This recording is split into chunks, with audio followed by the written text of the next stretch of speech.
Mr. A here, saying, how y'all doing? Yo!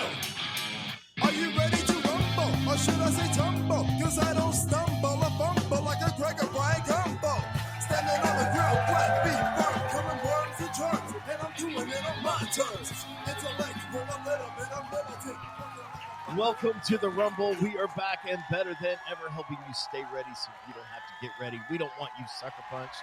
So we're here each and every week helping you keep your guard up. I am Jeremy Lavelle with Remedy Clinch Consulting at Clinch Coach on Instagram and TikTok. They just call me the mouth of the South, and alongside of me is our newest member of the Rumble team of PS Adjusting, Miss Jessica Odell. We just call her the Claims Dame, and the dazzlingly dedicated and the demonstrably deliberate, the one, the only baby cakes, Miss Donna Lavelle. Say that again 3 times fast. I will not. Yeah, I just stumbled all over that. You know, I love it when I mess up an intro. You know, I really, really, really do. It keeps it real. It does. We're keeping it You real. know, I mean, you know, the delightfully tacky, just like Hooters. What? So You definitely like the alliterations, don't you? I do. Well, it's a thing. It's a thing. That's probably something that you don't realize, that I changed that alliteration when I introduced People wonder baby what I'm going to cakes be named every Yeah, week. yeah, I do that. I do that differently all the time. So that's kind of the one thing that I do. That way, you know, you're not listening to the same episode over and over and over again. It's like, nope, I've heard this one. Nope. So anyway, so Donna, what are the you know, I've heard rumor tale Mhm. that no one's half the bullshit. Yes. So what do we need to know? Today, you need to know, and I'm going to see if I can pronounce this. Allodoxophobia is the fear of other people's opinions. Allodoxophobia. Allodoxophobia is the fear of other people's opinions. It's a rare social phobia that's characterized by an irrational and overwhelming fear of what other people think. Well, isn't it? I would think a lot of people. A lot of people have that, but we at the Rumble, we don't have that. We don't care what people We think. do not care what other people Clearly, if you've heard our show, you know we don't Yeah. care. So Also, Australia is wider than the moon.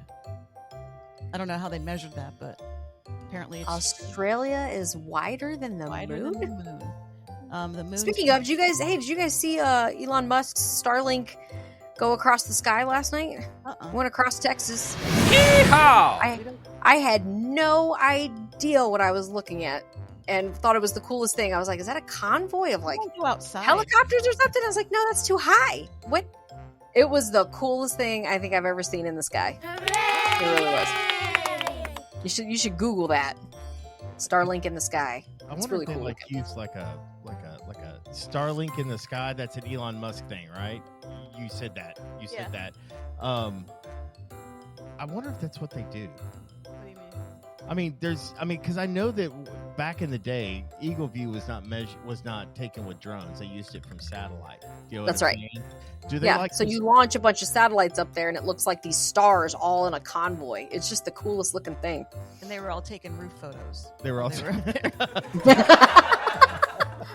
I remember one time I actually argued. I was working for a contractor and we hand measured a roof right there on site and hand measured it. And they said, well, our Eagle View shows that it's smaller than that. And I was like, oh, we'll take your measurements that you took from space From space. versus Over the the ground. ones that we took from on the ground. Okay, yours are probably more accurate. That's fine. We'll go on from there. What else do we need to know, Donna? So it is illegal to own just one guinea pig in Switzerland.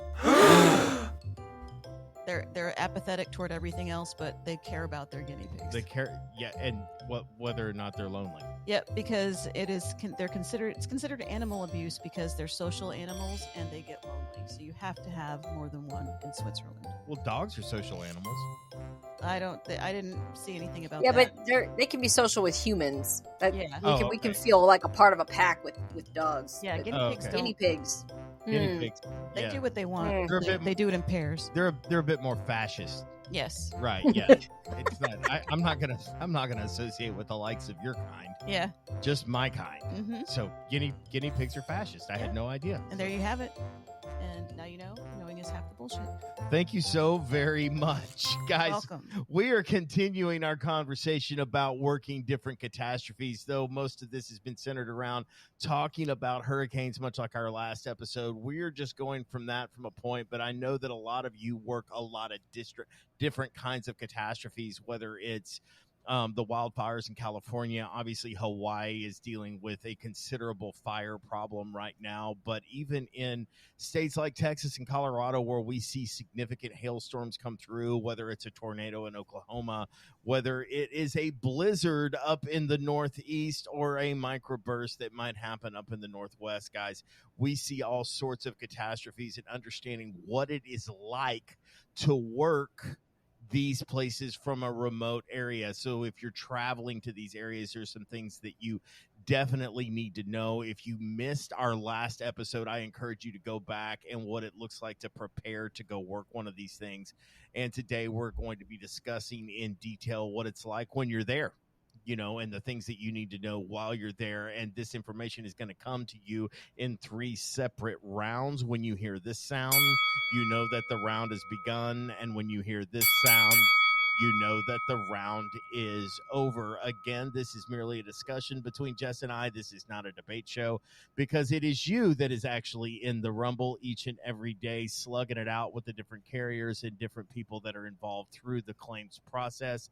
Guys, I would ask that if you have any comments or questions, please feel free to drop them in the comments below. You can reach out to us on our Facebook page, The Pain of the Claim Presents. And if you're not a member of that, please join that page and we can keep the conversation going. We're going to get into this because round 1 starts right after this.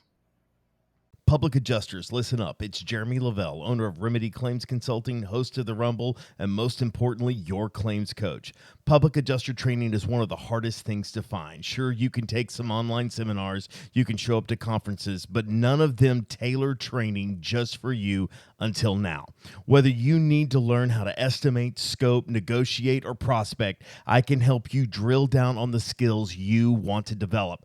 Maybe you're just starting out and you need to learn the claims process from A to Z, or you're just wanting to help. Are you just wanting help on strategy on a specific claim? I can help you find the traction you are looking for and learn how to truly control the narrative in the ever-changing world of claims. You can reach out to me directly at 888-596-8772, or you can find me on the web at remedyclaims.com and just click Get Started. That's 888-596-8772 or remedyclaims.com and click Get Started. You can even shoot me an email at jeremy@remedyclaims.com. That's JEROMY@remedyclaims.com. It's time to move your career to the next level. Round 1. You're here. Now what? So you've shown up, you're here, you're ready to go to work, you're ready to go find some claims, and it's really different than being an independent adjuster because you show up with 20 appointments that you have to do. You know, you're making all of these appointments as an independent adjuster, so there are so many. And the reason I think this is important, Jess, the reason I think working a hurricane from a public adjuster standpoint or from a contractor standpoint, if you've worked one as an IA, it is really different than what you're used to, because most of the time you get these claims, you're making your appointments, and you kind of know who you're seeing before you get there. Whereas in this case, you've come down there, you have no appointment set, you have nobody, you have no idea. And so instead of standing around, you know, trying to figure out who it is I'm going to help, what I'm going to do, you're here, you've decided to work, you've prepared, you've got your truck, you listened to the previous episode of the Rumble, so you're ready to go, but now your boots on the ground, you're there. Now what? So tell me, Jess, what do you do when you show up on site? Well, so truth be told, I'm still very much focused, like my brain just thinks about operations in general and people and the team. A little bit less about the business, but definitely the team. Before I start thinking about the first claim, as soon as we're there, I'm usually either pulling the information or having somebody on staff pull the information on where the operational gas, locations are, food locations, medical clinics. Because look, as you're walking around some of these, especially if it's a Cat 4 hurricane. When you're walking around some of these homes, there is a significantly increased likelihood that you're going to get injured. And you don't want to go, where are the clinics? Man, what a great idea. There you go. Yeah, some situational awareness. Situational awareness. That's from an operational perspective, just thinking about the team and their overall well-being, right? Their health and welfare, knowing where the operational clinics are. Because look, I'm telling you, in Fort Myers, there were only a handful and you had to know where they were. So we had called around, we had asked around and put those on a map. Also route clearing. Okay. You might have an appointment. How are you going to get there? Because a lot of these routes aren't going to be cleared. So usually I either myself or somebody else on staff will be scouring social media looking for, sometimes, the municipalities or whatever will post a map of which routes are being cleared that day, what got cleared the day before, because they're also trying to communicate to the locals, where they can get in and out. So having somebody with their thumb on the pulse of that's going to help you navigate to and from those appointments. And then just walking and canvassing. And of course, these are more for the PAs that are going to get down there ASAP. If you're more of the PA, or company or whatever that's going to wait, 30, 60, 90 days, some of this stuff is already going to be cleared up. Power might be restored, maybe, likely. Some of these things may not apply. So for those that wait, I would say some of the first things you would think of is, besides, setting up your housing is, okay, when and where are the town hall meetings? Who's putting those town hall meetings on? Do they already have a few public adjuster, representation or do they need one? Somebody that can explain to the community what a PA is and does. So town halls. Another is, hey, Mr. Mayor, Mr. Police Chief, Mr. Fire Chief, I'm here, I'm staying. How can I start helping the community? And then expand that out to churches, Chamber of Commerce, etc. Those are typically those first appointments that I would be making if I was a firm that's, maybe waited 30, 60, 90 days to get down there. Your established resource centers. Really and truly. And I think, I think it's interesting that you bring up Mr. Fire, Mr. Police Chief, Mr. Fire Captain, Mr. Fire Chief, the pastors that are there, the chambers of commerce, the town hall meeting, man, Mr. Mayor and the town hall meeting and how we as a town are going to come together and deal with this. And I think one of the things that you were talking about, how you're going to get into some of these places. I remember in Hurricane Ian, I think it was, the island of, is it Sanibel? Sanibel. Yep. Yeah. So, I mean, even traveling out, especially in a hurricane situation, and even more so Hawaii, if you're thinking about going to some of these island locations, getting the materials and your transportation when there is water separating you from the disaster site, some of those things and establishing relationships with those people that you are going to be established as a resource and not a burden. You are not, you are there to be somebody that is here to provide aid and not something that chews up resources. You know what I'm saying? And it's not to say that you aren't going to need some resources, because we definitely need to sustain the people that are, whether it's your first responders, those people need to be taken care of. Those are the people, and we don't want to burden them further, and we don't want to burden you further. So what we want to do is establish exactly where some of these are. And I think one of the very first things that you opened up with was where the clinics are, if not just for your own information, for other people's information, for other people. And knowing where these are and helping out with that. So I think some of that situational awareness is incredibly key when it comes to, know where your resources are. I remember when I was an independent adjuster, I wanted to know where I was going to do laundry. The places where I was going to be able to set up some of these basic needs. These are some questions that you need to ask and some research, not necessarily research, but some reconnaissance that you need to do when when you get into that area, so that you know what comes next and how you establish your schedule. That would be the next thing that I would say is start looking at establishing your schedule. Because if you're staying, a ways out, because it's not uncommon that you stay what is normally an hour and a half away. Right. As we alluded to in the previous episode, it's normally, an hour and a half drive, but now it's a single roadway in and out. And usually there's multiple roadways, but guess what? They're not doing multiple roadways right now. What they're trying to do is create a single artery for in and out, and what that looks like, and the times of days that you want to travel back and forth to these places, so that one, you're managing your time properly, but understand that it may be an extended amount of time. Just because it's 90 miles away or 60 miles away doesn't mean that it's just going to take you an hour and a half to drive in and out of that place.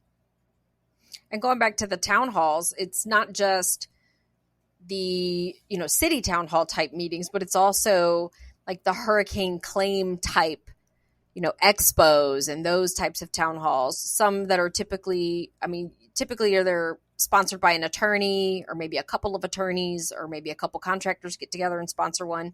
But those are also great networking events to see who's who in the area. So that when people do ask you, hey, do you know some roofers? Do you know some plumbers? Do you know some this, that, and the others?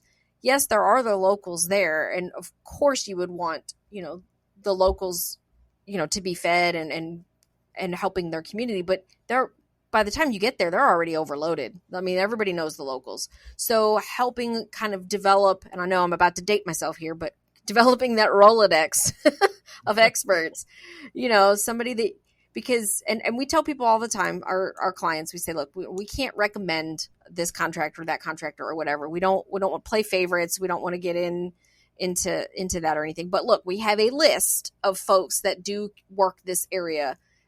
Please call them and vet them yourself, find out who best suits your needs, and, go from there.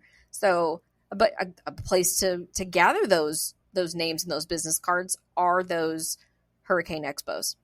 I think that that's great. I know that there were several people, and I waxed nostalgic back to just a year ago after Hurricane Ian made landfall, and all of the efforts that were made to kind of bring people together. And I know that there were tons of firms. So if you're a solo operator, there's tons of firms that saying, "Hey, we're here." To quote Jack Hanks, "We're here. We're experienced. Boots on the ground.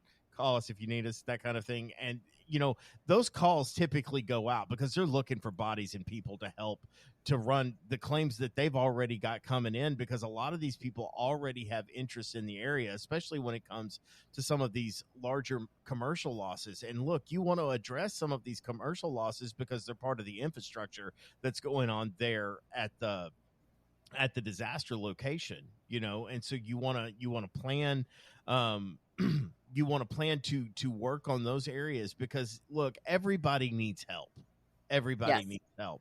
And sometimes prioritizing that help can seem cold and calculated.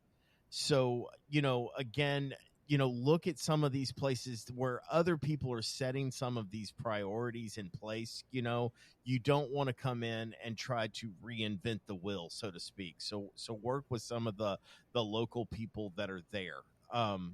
You don't want to go down before you're ready. You know what I'm saying? I think one of the things that Jess had alluded to is, if you've never done this before, your first rattle out of the box may be best to wait 90 days after landfall. Agreed. And let some of that. So if you've never done it, this is not the time that you're going to want to be, the first out of the gate. I appreciate your enthusiasm. Amen. I appreciate your desire and your ambition. You know what I mean? But every dead body on the top of Mount Everest was an ambitious person. So calm down. You know what I'm saying? And so, even though you are anxious and you want to go out there and you want to help, if you're going by yourself and you've never done it before, maybe wait 90 to 120 days before you show up there. Because trust me, if the hurricane is of any kind of significance, don't worry, the work will be there.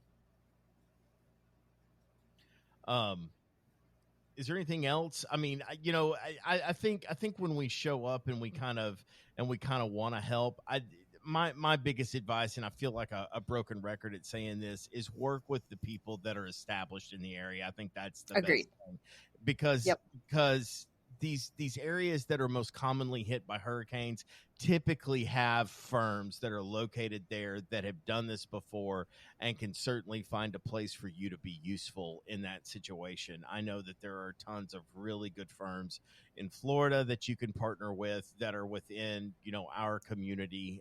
Those of you who listen to the Rumble are a part of our community. I know that if you're wondering what are the good firms in the different area, we can certainly get you connected with those firms should disaster strike at any point in time. I will tell you right now, I don't know of anybody in Hawaii. Do you know of anybody in Hawaii, Jessica?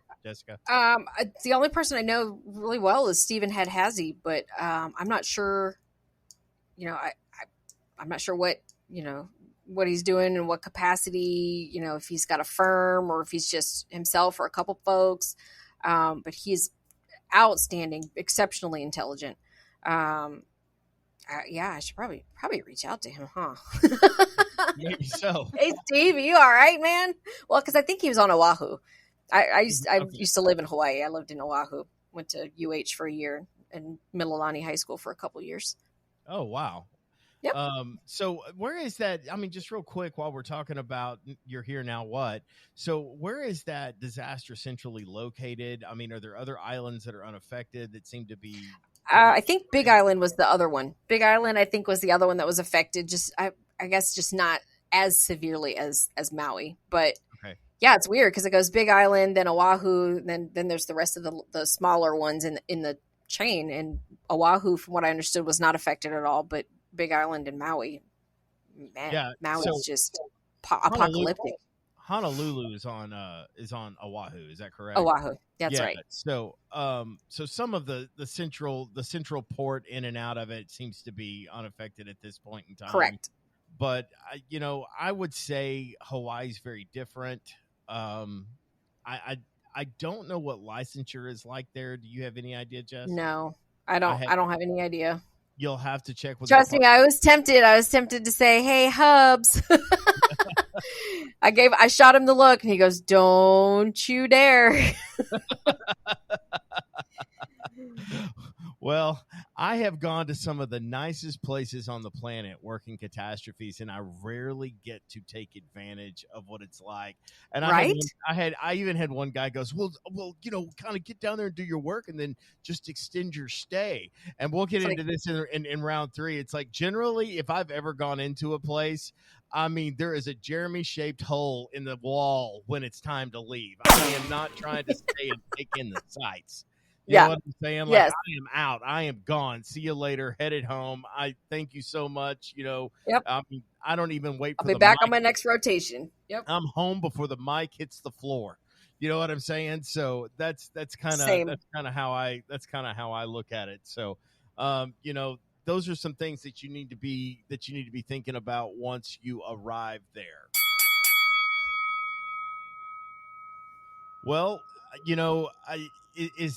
as hard as it is to get ready and you're there, it's like at some point in time you are going to have to go to work, and what that looks like is what we're going to be talking about in round 2, because it starts right after this.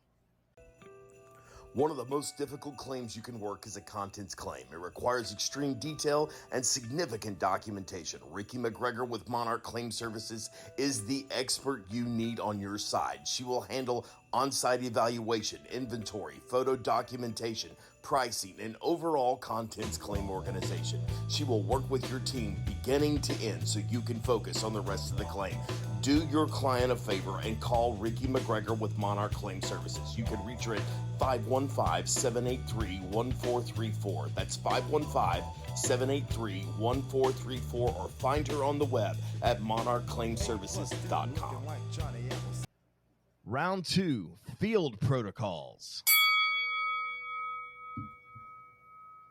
Okay, so one of the things that I know is when you get out there and you start doing these inspections, if that's the thing that you like to do, you know, you want to have certain things set up. So when you show up to a location, you've got these things that you know that you're doing, and it's really all about your process. You know, I think once you show up to a site, it's very similar to anything, but you'll find when you're working these disasters, the damage is sort of repetitive. You know, it's like if you're working a hurricane, you're dealing with some flood, you're dealing with some flood lines, you're looking at some roof damage, you're looking at, you know, water intrusion. If you're dealing with a fire, a wildfire, or a hailstorm, I remember when I worked a ton of hailstorms, it was like I could almost write the claim before I could write the estimate before I even showed up on site. You know what I mean? I had my roof report. I knew all the stuff that was damaged. I was using satellite imagery to figure out kind of what I was looking at. And I will tell you, before I show up, one of the things I do is I look at the satellite images of what I'm dealing with. Good deal. You should. You know what I mean? That's one of the things that I'm checking on. I know that I'm probably, if I'm working a hailstorm or if I'm working, you know, a hurricane, I'm probably going to go ahead and need a roof report. I want some sort of idea of what's going on before I show up, and I highly recommend that you be prepared to get your roof reports. Don't wait till you get off the inspection. Have those things ready to go. I even take the little diagram from my roof report, and I'll start diagramming where I found all the different damages and all of that kind of stuff, because that's just one of the things that I do from a field inspection standpoint to know what I'm up against. Jess, what are some of the things that you do even maybe before you show up? So my former life, I was military intelligence, and one of my favorite sub-disciplines of intelligence is geospatial intelligence. So looking at data over space and time, meaning being able to look at and decipher and analyze satellite imagery, you know, remote sensing imagery, things of that nature. One of the things I do is I go to the USGS, which is the U.S. Geological Survey website. FEMA, especially after a Cat 3, 4, etc., they will always send out or task satellites or aircraft to conduct basically what the military would call a post, you know, battle damage assessment. It's a post-storm assessment, and you will see the imagery before and you will see the imagery after. You're going to know exactly how hard certain neighborhoods were hit. You're going to know which roads and which bridges got taken out. You're going to know, like, before you even leave your living room, you can do all of this analysis. And that helps plan routes, you know, to the site, from the site, helps you see, you know, kind of what you're about to walk into. And that's all open source. That's all unclassified imagery that FEMA orders. It's usually available, I'd say about the second or third day after, usually third day after a hurricane strikes. Sometimes it's as late as a week, depending on what's going on. But most of the time you're getting images to begin to come through, like, you know, where it made landfall is available within 2 or 3 days. 48 hours generally is when you can start looking for those images to come through. But I mean, these are huge files and large areas that these you know, satellites are taking imagery of, and then you can zoom in all the way down to the person's truck, you know, or car in their driveway. I mean, so it is fascinating, and it really is a useful tool. And then I always, again, I go back to military terms. I apologize, but PMCS, it's preventative, you know, maintenance. It's preventative checks and maintenance of your equipment. Did I get are all my drone batteries charged? Did I check my infrared reader, you know, camera? Is that charged? Is my moisture reader, is the battery, you know, good to go? Do I have extra batteries in my box, in my kit? You know, did I charge the DocuSketch or the Matterport, whatever 3D thing I'm using? You know, that I'm doing that before I walk out the door. Every single night, whether I have an inspection the next day or not, all that stuff's getting plugged in, because you just don't know when you just need to go. Well, one of the things that I like when I'm in those, when you've got a huge battery of inspections that you're going to have to crank out, because I know, like in a hurricane, I do 6 or 7 inspections a day. Yeah, You know what I'm saying? Like I am running and gunning, and often, kind of depending, especially at the beginning of a storm, if I'm boots on the ground and I'm there, what I am trying to do is I am trying to get inspections done, and I am focusing on kind of a singular task, if you will. I'm looking at inspections. As an IA, they would want you to write the claim for anything that you looked at. They would want you to write the estimate that day. So what I'm telling you is as a public adjuster or as a contractor that is traveling to these areas, that is probably a futile effort. You know what I'm saying? Yeah. Because at this point in time, because as an IA, the claims are given to you.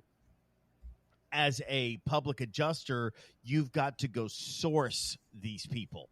You know what I'm saying? So again, I go back to round one, whether you're going to the town halls, whether it's the hurricane town halls or it's the actual town halls, or you're meeting with some of these different people as you're sourcing some of this stuff. You do in this situation have to strike while the proverbial iron is hot, because if you're not going to pull up or show up or be in these places, somebody is. You know what I'm saying? So you've got to be ready to go out and get these inspections taken care of. And so you are going to be focused heavily on inspections. So if you have, if something runs on batteries and you can change those batteries out, be sure that you have those extra batteries, maintaining yourself in the field, because it may be 10, 12, 14 hours before you're back where you can plug them in. You know what I mean? And so, and then these tools that help speed you along. One of the things I noticed when we partnered with a different firm, they were doing the field inspection. They used 360 images for all of their exterior images. And and it changed the way that I look at documenting stuff. The fact that I could spin that thing around and get any sort of screen grab or photo that I wanted. Some of those tools are really good, and you can get them rather inexpensively. So if your plan is to go down with just your iPhone, you might want to look at something that's a little bit more robust and get you a little bit more information. Not that your iPhone isn't great, but and now Matterport's got it to where it's compatible with your iPhone, meaning it uses your iPhone's technology to direct you. I mean, you still got to move it and get the circles to line up just right. But it will. You can if you're on a real tight budget, but I agree with you. I definitely recommend either one of the Rytos. I used both the big Matterport Pro 2. I have not delved into their newest, Big Daddy camera, but I used their Matterport Pro 2, and I've also got the Axis, which is basically an attachment for a tripod that works with that Bluetooth with your phone, and it's a great tool that you can do 360 images outside, and it is a fantastic tool to start gathering this documentation, because trust me, the biggest thing that I can tell you, is just good old-fashioned scope notes. And if you're given to carpal tunnel or writer's cramp, just use some sort of recording device. Amen to that. That reminds you of what it is that you're looking at. And as you're grabbing your photos, because you don't, look, if I'm working a hailstorm and I'm working, one or two houses that day, I'll go through and I'll take my pictures. But if you're running and gunning and you've got 7 inspections that you've got to do, and you're fighting mosquitoes and all kinds of different sort of, snakes. Snakes and all the different things. Snakes. It's nice to be able to set that camera up once, maybe twice, to get all of the photos on that elevation, to get all of the photos on that roof. You're trying to get all of that stuff taken care of, and then you're using your phone or your normal camera to grab some of those close-up damages. But for those overview shots that give you the situational awareness of what is going on that particular facet of the home, those are really, really good tools, and it allows you to come back and sort of decompress as you're looking at this data that you've collected. It allows you to decompress for a moment, and you don't feel the pressure and the urgency to finish this house to get on to the next one. And it really saves the brain cells. I'm going to tell you. It really, because by the time you get to inspection 4 or 5, you are just not as sharp as you were as you were on inspection 1. And there are some apps where if you've got an Apple Watch, the app goes right to the watch, and you can just press record. And then when you're done, you can press upload to the cloud, and it'll transcribe the whole thing for you. Now, I use the free version. It's called Just Record. The downside to having a free version of something like that is when everything does get transcribed, it's in one massive paragraph. So you kind of got to go find the separations of sentences. Sure, But, yeah. and it does get them some things wrong. But let me tell you, when it does get some things wrong and transcribes incorrectly, what it comes up with is hysterical. So that'll make you laugh too. But no, other than that, it does get a good 80% solution transcribed for you. So, and another thing, if you're smart, you're not working by yourself.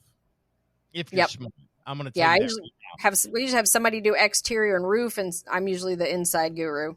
If you're and then you also have some inside, you have some office guru that's sitting back that's collecting this data that too as you're transmitting it to them. So I'm a huge fan of Company Cam.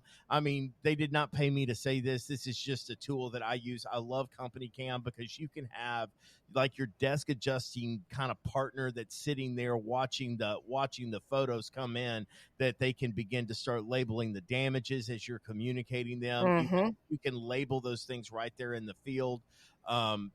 If you're going to use Company Cam to gather some of these images, those are great tools. Communicating this information back and forth is another thing that you need to consider. Again, I would recommend, if you are going down and you plan on handling this thing in the field, having someone that's even back at home that's not a burden on, as far as where they're going to be staying, whether or not they have infrastructure, that kind of thing. You can even partner with some people that are looking to just desk adjust. That's the other thing. And making sure that you're communicating to them as much in real time as you possibly can is a key effort that you need to think about when you're down there, is how do I get them the information as quickly and as seamlessly as possible? That is a huge thing. Because if you're running 7 inspections and your plan is to hold up a file folder in front of the next house that you do, or you try to put some sort of break in your camera roll so that you know where it is, you're going to make a mistake at some point in time, and it's going to be hard to separate the photos. So the more geolocated stuff that you use that helps you with where that photo was taken is going to be absolutely critical. Also, all of the different tools that you have. I could list off software and tools until the cows come home on the different stuff you need. Same. You know what I'm saying? And it's like, and if you want to know, if you're gonna call me up and ask me, hey, should I buy? Yes, buy it. If you think it will make your world easier and you can envision how it's going to make your world easier, then yes, buy it. Yes. If you end up never using it, there's great marketplaces to resell that stuff that people want to buy that stuff on. So, communicating that kind of stuff, being as seamless as you can possibly make it, because more than likely you're not going to go look at a house and then go sit in your truck and write an estimate. You are going to go look at house after house after house and communicating that data in a lump sum at the end of the day while you're trying to drive back from whatever storm location that you're in is going to be really, really important. Jess, what else you got on this? I know we've talked about it in a previous episode, but knowing the capabilities of your equipment too. They've got certain limitations. Every piece of equipment has pros and cons. For infrared, I'm pretty sure when I took the certification course through the Infrared Training Center, I asked the question. I said, for you experts that have done lots of depositions and et cetera, what type of resolution do they like to see in court? And they said, that's a great question. They like to see 120 or 120 or higher. So 120 by 120 is your absolute minimum that you want if for court purposes. And I was like, wow, okay, noted. So that helped me pick my camera. Your moisture readers, God, the moisture readers, you guys, the capabilities of these things are all over the map. Some of these you have to set the material group inside of the device itself. There's others where you can press a button and it toggles between material groups. There's others where there's no differentiation whatsoever between the material groups. And why that's important is because, certain materials have a higher moisture content naturally. And it doesn't mean that it's wet. It's just naturally going to be a higher moisture content than another type of, construction material. So knowing what those acceptable versus non-acceptable moisture levels are is critical when you go to do your reports. You have to be able to defend that. Yeah, some of those moisture readers will read 4 inches to the wall, through the surface. Yeah. Inches, 8 inches. I mean, it just depends on whether you're using a stab or a sensor or whatever those kind of things are. You've got to know what those are, and moreover, if you don't know what they're measuring, like I think about all these people who use like thermal cameras, Jess. Right.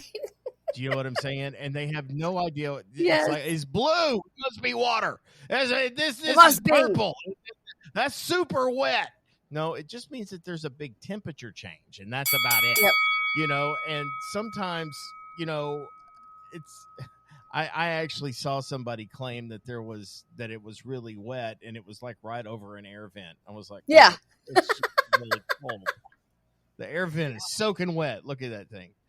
So those things I'd say that one other little piece of equipment is the most basic piece of equipment that people forget to bring with them on any kind of hurricane or tornado loss is a 6-foot level. Oh, just man. a level. Just put that bad boy up to the walls. If you suspect racking, that is an easy way for you to capture, hey, there's evidence of racking here. Yeah.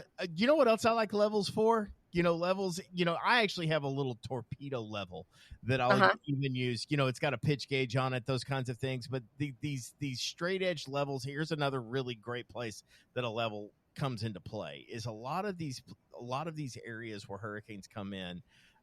You'll see a lot of laminate and engineered wood flooring in these homes, and it's becoming popular everywhere. And so you can use it in any situation where you take that level and you lay it on the floor, especially engineered and laminate flooring, and you put a flashlight behind it. And if that floor is cupping, little bitty beams of light will start to shine through on the other side of that flashlight. And so that's how I show flooring damage often on whether or not that floor has begun to cup at any kind of level. And so, and cupping generally gets worse, over time. Yes. And so that is a really key way to kind of show flooring damage to wood floors. Now, it doesn't work on tile as much. Generally on tile, what's really good there is take in a golf ball. Yeah. Well, except when you get older and you no longer have the ability to catch the golf ball all the time. Well, as long as you can, I use a golf club. As long as you can record what it sounds like when you're tapping on, basically the idea is the tap tool is that you can, and I think one of the things that we have to say here when you're communicating this information, and I know Donna's looking at me, we got to go to round 3. And so, one of the things that you want to do is always get control readings. Always get control readings. Like those are your baseline, your dry readings. Know where it is dry, because you may have a high humidity content and you're going to read high moisture levels on stuff, but you don't know what your control is. So you're going to have higher moisture content, especially down in those areas. Guys, we're going to get into round 3, and this is how do we know when we go home, because round 3 starts right after this. When choosing someone to help with your online marketing, make sure you go with someone that has years of experience. Our good friend Sally at Thrive has over 20 years of digital marketing experience. She can build you a beautiful 15-page, sleek, interactive website, post on your social media platforms multiple times a week. She can do a video, an amazing CRM to manage and maintain and nurture your clients' text, email marketing, review generation, a business listing on 60+ search engines, including 3 voice networks, appointment scheduling, estimates, invoices, payment processing, and more. She will also create for you on Google, a Facebook page, in Instagram, Twitter, and LinkedIn. If you need these for your businesses, she'll help you create those pages on all of those sites. If you already have these pages, she'll optimize them for you as well.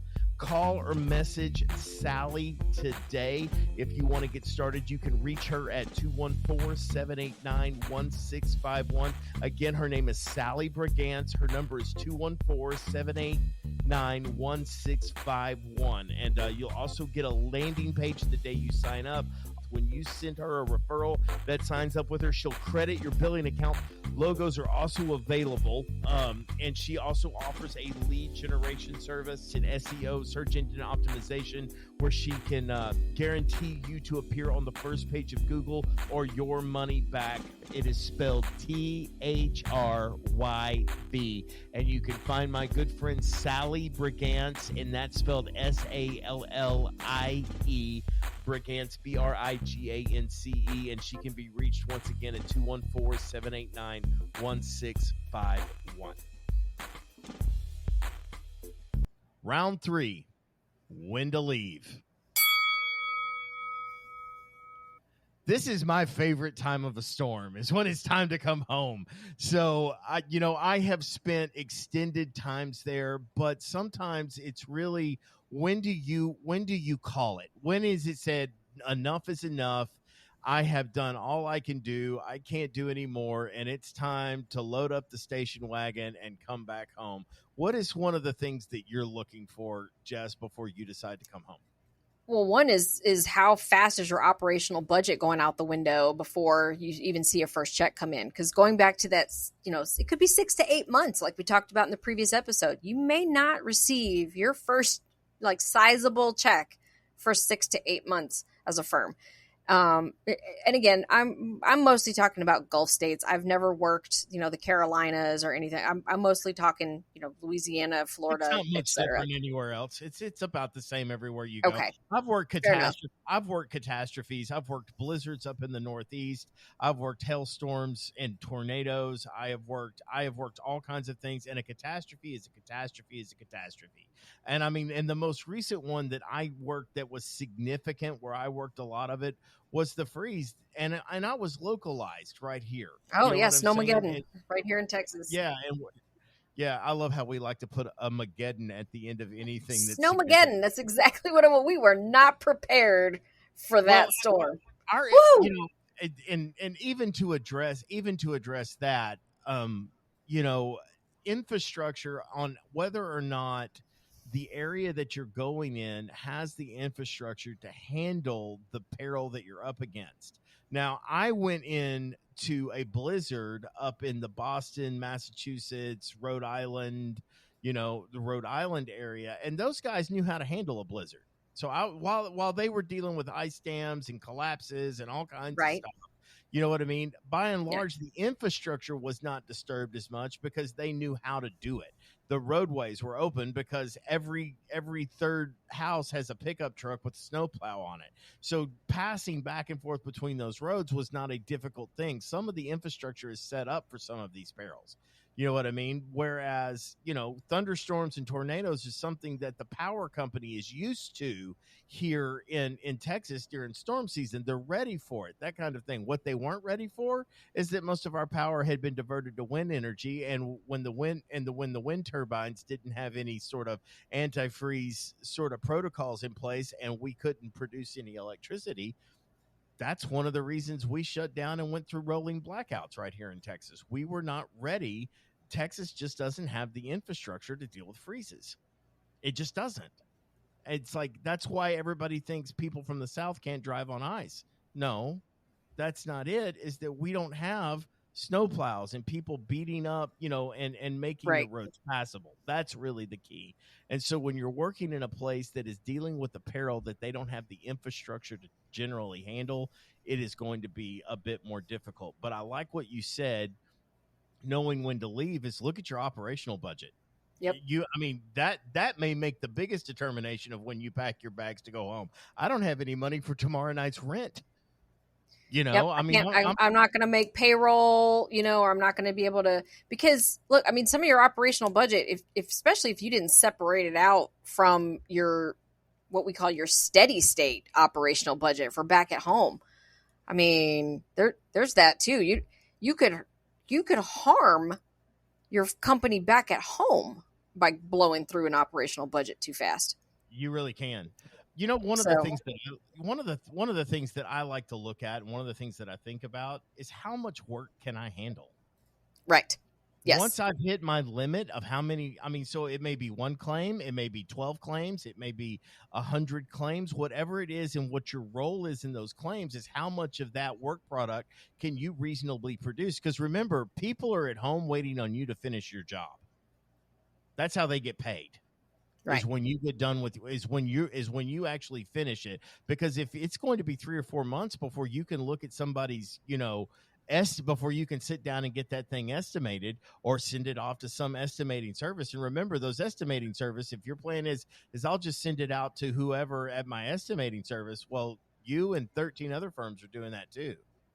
So, you've got to think about the available, if you're outsourcing some of these things, you've got to continually check what their claim load looks like and make sure that you can get these claims processed in a timely manner. And that is a huge thing of what you look at is am I going to be able to handle the workload that comes with X amount of claims? And one way I think that a lot of firms fall short in being able to determine that before it hits them is a lot of firms I've noticed, they don't hold a weekly, like a claims roll-up type meeting where, every PA quickly goes through each of their claims. They identify how fast or how slow things are moving down the pipeline. Sometimes it's your own production time that either isn't efficient or could be streamlined. Sometimes there's things outside of your control, such as how long some of these negotiations take because they're just not responding or this or that. So also kind of knowing when to, I hate that so many claims are having to go to legal that they just shouldn't. There's no reason as a PA we shouldn't be able to handle them. But the truth has become more often than not, especially with certain carriers, they're just going to go. So they're going to have to go to legal. Yeah. Don't sit on them for 6 to 12 months. If you're going through the negotiation process and it's just not moving, I don't know. Just personal opinion, being through several hurricanes, around the 3 or 4 month mark, you should be having a poop or get off the pot conversation with the claim and with your client. But you also got to be in tune to your PAs to your left and right. And then, sometimes you'll find out a PA gets stuck. They don't know how to handle a certain situation, and they're just staying quiet about it because they figure they'll figure it out soon enough. And so it just kind of sits on this back burner. Well, no, if you're having this weekly or biweekly meeting, with all of your PAs, you're catching those claims. And then, oh, by the way, if person A is having this particular situation, isn't sure how to, move the claim along, isn't sure how to close it out, maybe person B or C knows, or maybe the boss knows and gets to teach everybody. And then everybody learns and grows as a PA, because as a PA, you only know what you only know. You don't know what you don't know. And it takes, that level of collaboration to grow as a PA. And so if you're not having those, and maybe you only do them every 2 weeks, what have you, but have them. Well, and I think one of the things that I think that, when it comes to, whether or not you're going to push it and put it into legal has a whole lot to do with you getting your work product completed. You know what I'm saying? Right. And making sure that gets done, because I'm going to tell you, one of the things that happens, especially in a catastrophe, is all of these carriers have something called reinsurance. Okay. Mm-hmm. And basically what reinsurance is an insurance policy that they have taken out in the event of said catastrophe. And so this is a onset of money. And what is happening a lot of times, I'm going to tell you, is that they send out these independent adjusters and they don't explain to them what reserves are for. Right. And a lot of adjusters think a reserve is their best guess at what they think that it's going to cost to fix it. And their best guess, because they're not involved, so an independent adjuster is not involved in the claim from cradle to grave. Okay. They're thinking about they're setting it as like, what do I think my estimate based on the guidelines that I've been given is going to cost? You know what I'm saying? Well, that is so far off base, and I cannot tell you, even as an independent adjuster and as a storm supervisor, I would see these reserves come in, and I would work in a hurricane loss, and they would put the reserve at $20,000, and I'm like, have you not thought of any of the other things that may go into this? And or their reserve was the exact amount their estimate was. That was always my favorite thing. And I'm telling you, some of these reserves come in and you don't have CPCUs looking at these reserves going, oh, this guy's not thinking of it. You've got some $15 an hour employee that's setting the reserve at what that is, more than likely. It's somebody going, okay, this claim reserve is going to be set at $25,000, and they literally have $170,000 loss on their hands by the time you figure ALE, by the time you figure, contents coverages, and they're sitting there, they're writing a roof claim.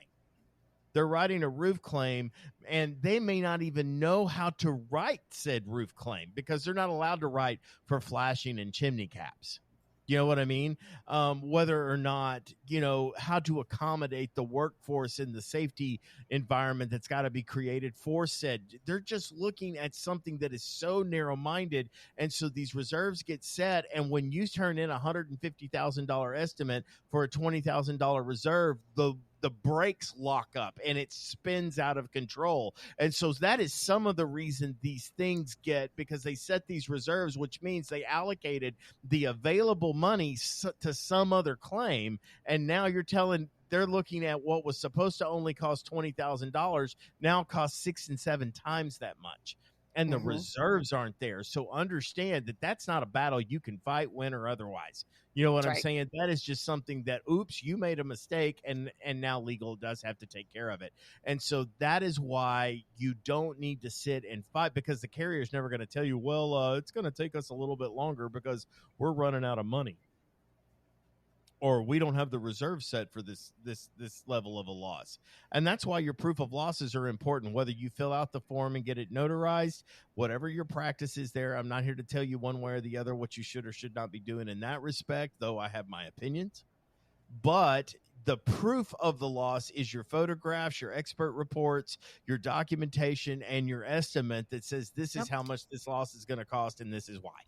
That's right. You know what I'm saying? And so you've got to have that. You've got to have that lined up. That's really important. What else are you looking for? When it's time to go home. Again, I look at thresholds, and once I cross them, then that's when I look at packing my bags. Maybe it's just something as simple as the work runs out. Yeah, work runs out. Or you've noticed, again, going back to the health and welfare of your people, right? If they are all completely burnt out and cannot carry on, to either hire others or go home. When your tank runs empty, come on back. And here's the other thing. A lot of people forget that when you work, especially when you go into an area, so it's not your backyard, it's somebody else's backyard. You go into an area, you work all of these claims, and then you go back home. Look, the storm's not done. You've got depositions for the next 2 to 3 or longer years, easily the next 2 years. So you have to factor that into your operations back at home too, because if you're constantly having to step out to do depositions versus work new claims back at home, I mean, depending on what kind of volume you had during the catastrophe. So to me, there's just so many different variables. It's not all just money. There's just so many different variables. There really is. And I mean, I don't think the work ever runs out. I've known people that went to an area and never came back. I mean, I know to me, you should plan a minimum of 1 year. I don't think if you're going to go into an area, minimum, absolute minimum, maybe 8 months, because I think around the 8 months, sometimes it does kind of dwindle a little bit. And if you're already kind of strapped for cash at that point, it might not be a bad idea, a bad time to pop smoke, but at least a year. I love it. I do know exactly what she means by that. So for those of you who don't, Google it.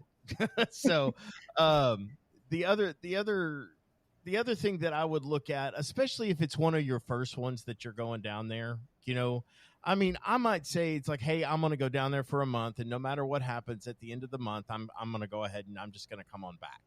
You know what I'm saying? And be prepared to stay for the month. I mean, others may be, I'm going to go down and I'm going to sign 20 claims or 100 claims. And when you sign those claims and you've got them inspected, come on back. See, the benefit is you don't have to stay. But I also want to say that you don't want to flirt with burnout.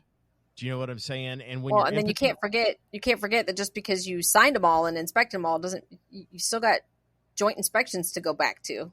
Yes, that's true. You got to think about that kind of thing, because you may be traveling back and forth for a while. That's a really good point, Jess. And they may not reach out to you for 4 months. Like in Florida, my gosh, it was like 4 or 5 months. We were finally getting joint inspections. Right. It's nuts. It's nuts. And then even when you turn it in and all the documentation goes and you've absolutely proven their adjuster wrong, and it's like, well, we're going to go ahead and send out an engineer to take a look. Yeah, at this. We're going to go ahead and take an engineer out there. And or when you get the joint inspection, it's like, well, when are you wanting to go out there? My favorite thing is, just let me take a look at things. I'll find it. And it's like, look, buddy, this is my claim. Okay.